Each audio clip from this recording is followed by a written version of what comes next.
قیامت کے دن سب لوگ اللہ کے سامنے کھڑے ہوں گے تو غریب پیروکار بڑے بن بیٹھنے والوں سے کہیں گے کہ ہم تو تمہارے پیرو تھے، کیا تم اللہ کا کچھ عذاب ہم پر سے دفع کر سکتے ہو؟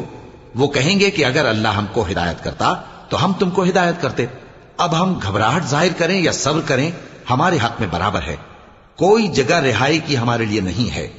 اور جب حساب کتاب کا کام فیصل ہو چکے گا تو شیطان کہے گا جو وعدہ اللہ نے تم سے کیا تھا وہ تو سچا تھا، اور جو وعدہ میں نے تم سے کیا تھا وہ جھوٹا تھا، اور میرا تم پر کسی طرح کا زور نہیں تھا۔ ہاں، میں نے تم کو گمراہی اور باطل کی طرف بلایا تو تم نے جلدی سے اور بے دلیل میرا کہنا مان لیا۔ تو آج مجھے ملامت نہ کرو، اپنے آپ ہی کو ملامت کرو۔ نہ میں تمہاری فریاد رسی کر سکتا ہوں اور نہ تم میری فریاد رسی کر سکتے ہو۔ میں اس بات سے انکار کرتا ہوں کہ تم پہلے مجھے شریک بناتے تھے۔ بے شک جو ظالم ہیں ان کے لیے درد دینے والا